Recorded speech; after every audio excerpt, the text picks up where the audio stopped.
عورتیں مسلمان مردوں کے لیے کھیتی ہے۔ میرے یارو، آج کچھ نام نہاد مسلم عورتوں نے اسلام کے نام پر انگشت نمائی کی ہے، تو انہیں بھی موقع ملا ہے، اور وہ بھی اسلام نے عورت کو اعلیٰ مقام دیا ہے۔ اسلام کی نظر میں انسانی حیثیت سے مرد اور عورت دونوں برابر ہیں، لہٰذا مرد کے لیے اس کی مردانگی باعث فخر نہیں ہے، اور نہ عورت کے لیے اس کی نسوانیت باعث شرمندگی کی بات ہے۔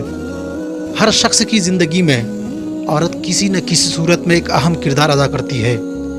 ایک متوازن، ایک ترقی یافتہ معاشرے کے لیے عورت کا بہت بڑا اہم کردار ہوتا ہے۔ قرآن مجید میں کئی آیات، احادیث کریمہ میں کئی روایات عورت کے اعلیٰ مقام کے بارے میں وارد ہوئی ہے۔ خواہ وہ ماں ہو یا بہن ہو یا بیوی ہو یا بیٹی ہو، ہر ایک کے حقوق کو اسلام نے بالتفصیل بیان کیا ہے۔ اگر عورت ماں ہے تو اس کے قدم کے نیچے جنت ہے، اگر عورت بیٹی ہے تو اس کی اچھی پرورش اور تعلیم و تربیت اور نکاح کرنے کے بعد اس کے ساتھ حسن سلوک کرنے میں جنت کی بشارت ہے۔ اگر عورت بہن ہے تو اس کے ساتھ حسن سلوک کرنے میں اللہ تبارک و تعالیٰ کی رضا ہے۔ اگر عورت بیوی ہے تو اس کے حقوق ادا کرنے میں مغفرت کی بشارت دی گئی ہے۔ اسلام نے تو عورت کو اعلیٰ مقام دیا ہے۔ کسی بھی انسان کے لیے ماں ہی اس کی زندگی کا مصدر ہوتی ہے، کیونکہ وہی اس دنیا میں آنے کا اس کا سبب ہوتا ہے۔ اسی لیے ان کی خدمت کرنا، ان کا شکر ادا کرنا، ان کے ساتھ نیکی کرنا، یہ عورت کے اہم ترین حقوق ہیں۔ اخلاق اور حسن سلوک کے سلسلے میں ماں کو باپ سے زیادہ حق ہے، اسی لیے کہ ماں بچے کی پیدائش اور اس کی تعلیم و تربیت کے لیے جو تکالیف برداشت کرتی ہے، ان تمام تکالیف کو سامنے رکھنے کے بعد اللہ تبارک و تعالیٰ نے ماں کو حسن اخلاق کا زیادہ حقدار قرار دیا، اور یہ اسلام کا عورتوں پر سب سے بڑا احسان ہے۔ اسلام نے تو عورتوں کو زندگی کا حق دیا ہے، زندہ رہنے کا حق دیا ہے۔ جہالت کے زمانے میں عرب کے بعض قبائل اپنی بیٹیوں کو زندہ دفن کر دیا کرتے تھے، اپنی لڑکیوں کو زندہ مار دیا کرتے تھے، مگر قرآن نے اس کی سخت تحدید فرمائی، سخت مذمت فرمائی۔ قرآن نے کہا کہ اگر اس کے حق سے کسی نے اگر روگردانی کی تو بروز قیامت اس سے سوال کیا جائے گا اور اس کو اس کا جواب دینا پڑے گا۔ اللہ فرماتا ہے وَإِذَا الْمَوْءُودَةُ سُئِلَتْ بِأَيِّ ذَنبٍ قُتِلَتْ، جب ان سے یعنی اس لڑکی سے جسے زندہ دفنا دی گئی، ان سے پوچھا جائے گا کہ وہ کس گناہ پر ماری گئی۔ یاد رکھو مسلمانوں، اسلام کی نظر میں مرد اور عورت دونوں انسان ہیں، اور یہ دونوں انسانی حیثیت سے، اپنی خلقت اور اپنی صفات کی لحاظ سے فطرت کا عظیم شاہکار ہے، جو اپنی خوبیوں اور خصوصیات کے ساتھ دنیا کی عظیم ترین ہستی ہے۔ اسلام نے تو عورتوں کو علم سیکھنے کا حق دیا ہے۔ انسان کے ترقی کا دار و مدار علم ہے۔ کوئی بھی قوم یا کوئی بھی انسان یا کوئی بھی شخص علم کے بغیر ترقی نہیں پا سکتا، علم کے بغیر وہ جی نہیں سکتا۔ جب علم فرض قرار دیا گیا تو یہ کسی طبقے کے لیے، کسی مرد کے لیے خاص نہیں کیا گیا، بلکہ ہر ایک کے لیے دروازے کھولے گئے، چاہے وہ مرد ہو یا غیر مرد ہو یا عورت ہو، ہر ایک کے لیے علم کا دروازہ کھولا گیا، اور عورتوں کی تعلیم کے لیے تو بالخصوص توجہ دی گئی۔ اللہ کے حبیب فرماتے ہیں طلب العلم فریضۃ، یعنی عورتوں پر بھی علم سیکھنا فرض ہے۔ اور اللہ کے نبی صلی اللہ تعالی وسلم دوسری روایت میں فرماتے ہیں کہ جس نے اپنی 3 بیٹی کی صحیح طریقے سے پرورش کی اور ان کو صحیح تعلیم و تربیت دی اور ان کا نکاح کیا، اور نکاح کرنے کے بعد بھی اس کے ساتھ حسن سلوک کیا، تو اس کے لیے جنت کی بشارت ہے۔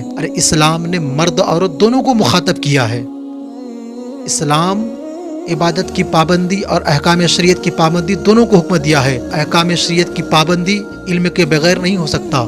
عورت اپنے حق کی حفاظت علم کے ذریعے کر سکتی ہے، عورت اپنے ذمہ داریوں کو علم کے ذریعے سے ادا کر سکتی ہے، اس لیے علم سیکھنا ضروری ہے۔ حضرت عائشہ صدیقہ رضی اللہ تعالی عنہا نے یہ پیغام دیا، عورتوں کو بھی علم سیکھنا چاہیے۔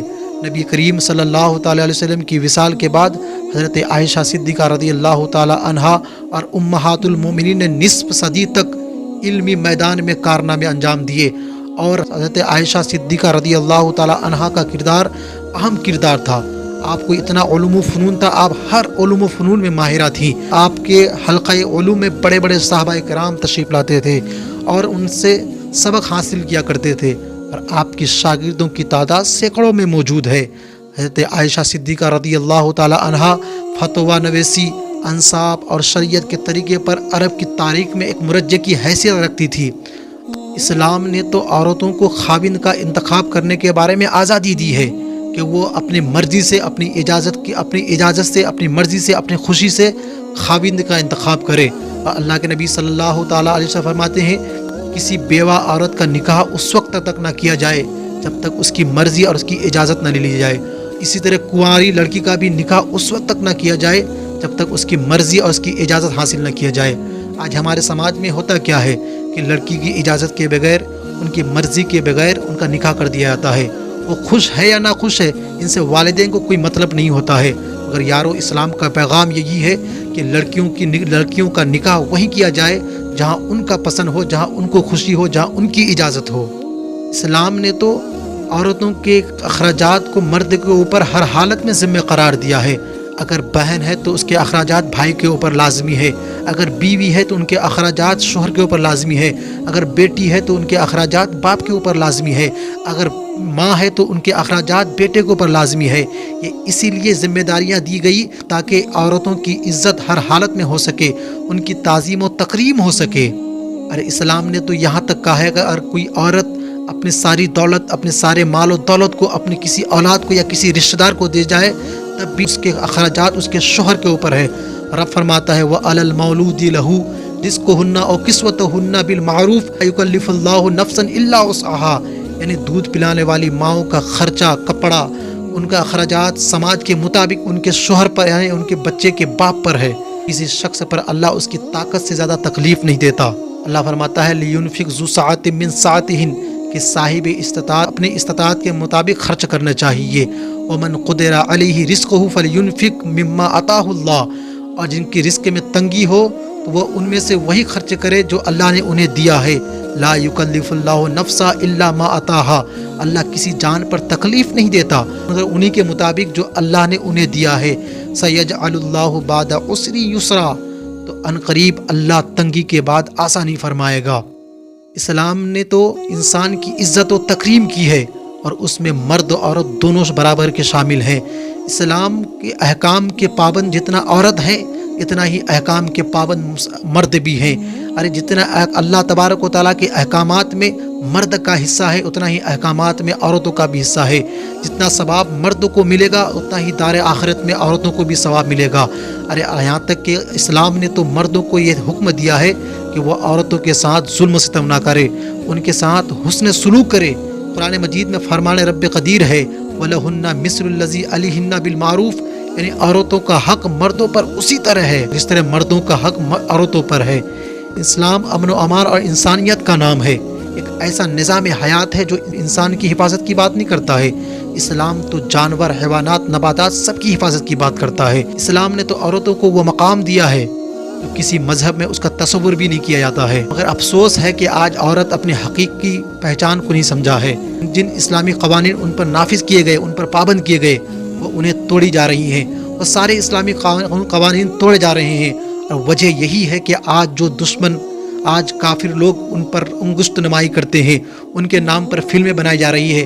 ایک فلم آ رہی ہے ہم دو ہمارے بارے، اس میں عورتوں کے تعلق سے غلط بات پھیلائی گئی ہے، قرآن کی آیت کو غلط طریقے سے پیش کی گئی ہے۔ یہ بتایا گیا ہے کہ عورتیں مسلمان مردوں کے لیے کھیتی ہے۔ میرے یارو، آج کچھ نام نہاد مسلم عورتوں نے اسلام کے نام پر انگشت نمائی کی ہے تو انہیں بھی موقع ملا ہے، اور وہ بھی اسلام کی ان منافق عورتوں کے لیے آوازیں اٹھا رہے ہیں۔ وہ ان عورتوں کی وجہ سے اسلام کی طرف نگاہیں اٹھا کر دیکھ رہے ہیں۔ ارے پہلے کی عورتیں اسلام کے لیے جان دینے کے لیے تیار ہوتی تھی۔ وہ پہلے کی عظیم مائیں تھیں جو اپنے بیٹے کے قتل پر بھی اللہ کا شکر ادا کرتی تھی۔ وہ عظیم بیویاں ہوا کرتی تھی پہلے کی جو اپنے شوہر کی شہادت پر اللہ تبارک و تعالیٰ سے ان کے مغفرت کی دعائیں مانگتی تھی۔ وہ پہلے کی بہنیں ہوا کرتی تھی جو اپنے بھائی کی شہادت پر اللہ تبارک و تعالیٰ سے صبر کی دعا کرتی تھی۔ اور وہ پہلے کی مائیں ہوتی تھی جو اپنے بیٹے کی قتل پر روتی نہیں تھی بلکہ اللہ تبارک و تعالیٰ سے شکر ادا کرتی تھی۔ وہ اسلام سے سچی محبت کرتی تھی۔ اگر آج بھی اسلام کی شہزادیاں اگر اسلام سے سچی محبت کر لے تو میرا دعویٰ ہے کہ کوئی کافر یا کوئی منافق یا کوئی مشرک عورت کی طرف کوئی انگلی اٹھا کر نہیں دیکھ سکتا ہے، کوئی ان کی طرف نگاہیں اٹھا کر نہیں دے سکتا ہے۔